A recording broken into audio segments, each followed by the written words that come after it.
સૌ ગ્રામજનો, સ્ટાફ મિત્રો અને વાલા ભૂલકાઓ, આજે આપણે દર વર્ષની જેમ કાર્યક્રમ કરી શક્યા નથી. એ માટે આપણે દિલગીર છીએ, કારણ કે આપણી શાળાનું બાંધકામ ચાલુ છે અને એ બેસવાની સગવડ ન હોવાના કારણે આ વખતે આપણે ફક્ત બાળકોને સ્પીચ જ રાખી છે. આવતા વખતે સરસ મજાના કાર્યક્રમો રાખશું, કારણ કે આપણું બિલ્ડિંગ પણ નવું બની જશે અને બહુ મજા આવશે. તો આ 77માં પ્રજાસત્તાક દિન નિમિત્તે આપ સૌનું હાર્દિક સ્વાગત કરું છું. આપણે દર વર્ષની જેમ આપણે કાર્યક્રમ કરીએ છીએ. 1950 26મી જાન્યુઆરીના દિવસે આપણા દેશનું બંધારણ અમલમાં આવ્યું અને પ્રજાના હાથમાં ભારતનું શાસન આવ્યું. એ પહેલાં અંગ્રેજોના હાથમાં હતું અને આપણા ઘણા બધા શહીદો, નામી અનામી શહીદોએ પોતાનું બલિદાન આપી અને આપણને મહામૂલી આઝાદી અપાવી હતી. એ આઝાદીનું ફળ આપણે અત્યારે ભોગવી રહ્યા છીએ. આ તબક્કે વધુ ન કહેતા આપણે આ પવિત્ર દિવસના દિવસે આપણે સંકલ્પ કરીએ કે સ્વચ્છતા, આપણે પોતે સ્વચ્છતાનો આગ્રહ રાખીએ. શાળામાં, ઘરમાં, ગામમાં, દરેક જગ્યાએ આપણે સ્વચ્છતા વિશે આપણે બીજાને પણ આપણે કહીએ. અને જો સ્વચ્છતા હશે તો પ્રભુતા હશે. એટલે આપણે એ પણ આપણે આ સંકલ્પ લઈએ.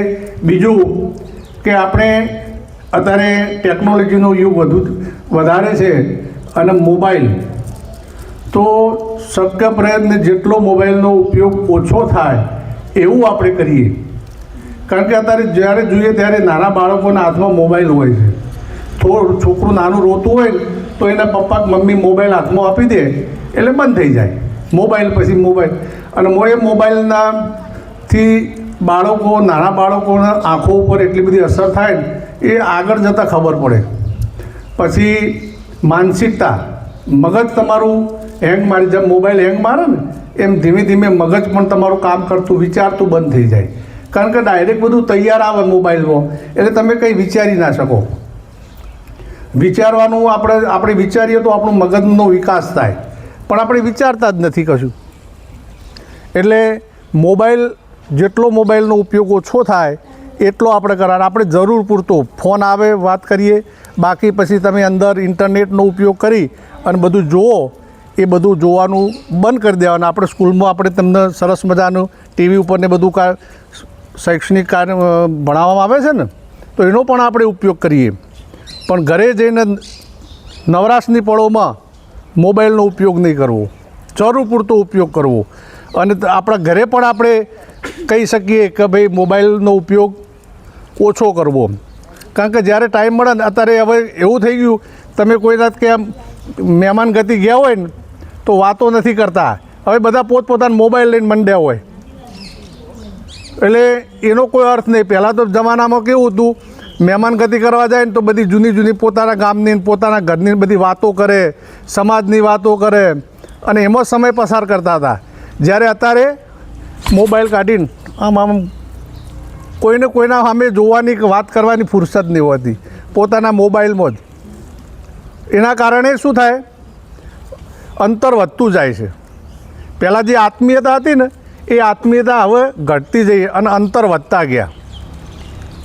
હવે કાંઈક હોય ને તો કે મોબાઈલમાં મૂકી દો, મોબાઈલમાં સમાચાર આપી દો. પહેલાં રૂબરૂ જતા, હવે કંકોત્રી લગ્નની હોય ને તો એ મોબાઈલમાં મૂકી દે, વોટ્સએપ કરી દે. જુઓ તો બરાબર, ઘણી વખત ઘણા ના જુએ તો ખબર પછી પડે કે આના ત્યાં લગ્ન હતા. એટલે મારું કહેવાનો મતલબ કે મોબાઈલ સારો છે, નો ડાઉટ, બધી રીતે સારું છે, પણ એનો ઉપયોગ સારા રીતે કરીએ તો સારો, બાકી ખોટો. એટલે મહેરબાની કરી અને જેટલું ઉપયોગ થાય, જેટલું આપણે જરૂર હોય એટલો ઉપયોગ કરીએ, બાકી વધુનો ઉપયોગ કરીએ. બીજું કે આપણી અત્યારે હાલ આપણે કયા કામ માટે આવ્યા છીએ, ભણવાનું.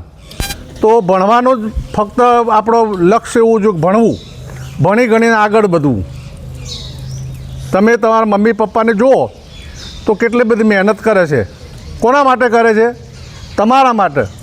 તો તમારે એમનું જોઈ, બાકી ભાઈ તમારે પણ એવી જ મહેનત કરવી પડે. જો તમે ભણશો નહીં કે કશું નહીં કરો, તમારે પણ એવી જ મહેનત કરવી પડશે. એટલે એવી મહેનત ન કરવી પડે એના માટે થઈ આપણે આપણું કામ ભણવાનું, શાળાએ નિયમિત આવવાનું, શાળાએ નિયમિત લેસન કરવાનું. લેસનમાં તમે ઘણા બધા પાછળ છો, એવા બધા તમારા સાહેબો બધી ફરિયાદ કરે છે. એટલે લેસન રેગ્યુલર કરો. પછી પરીક્ષા વખતે પછી તમને રોકવામાં આવે ને તમે રોવો અને તમારા મમ્મી પપ્પા આવે ને પછી કે સાહેબ કાલ લખી દેશે, તો અત્યાર સુધી લખ્યું નહીં, હવે કાલ કેવી રીતે લખી શકે? હા, લખવું પડે ને ભાઈ. આપણે કામ કરવું હોય, ભણીએ તો રોજ એક પાઠ ચલાય, એક પાઠ ચાલે તો એક પાઠનું લેસન આપણે 5 પ્રશ્નો ના લખી શકીએ? લખીએ કે ના લખીએ? બોલો.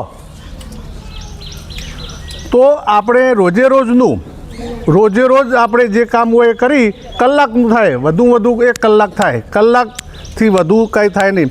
2 કલાક તમે ખાલી ફાળવો શાળા સમય બાદ, તો હું ધારું છું ત્યાં સુધી કોઈને 80%થી નીચે ના આવે. 80% નીચે ના આવે. રોજ નિયમિત સ્કૂલમાં આવો, સ્કૂલની અંદર જે ભણાય એ બધું સાંજે તમે એનું રિવિઝન કરો, એનું લેસન કરો, કલાક વાંચો. બીજું કાંઈ કરવું નથી આપણે. તો તમે ધાર્યું પરિણામ લાવશો અને આગળ જતાં તમે ખૂબ આગળ વધશો. તો આ તબક્કે આટલું જ કહેતા હું મારી વાણીને વિરામ આપું છું. ભારત માતા કી જય.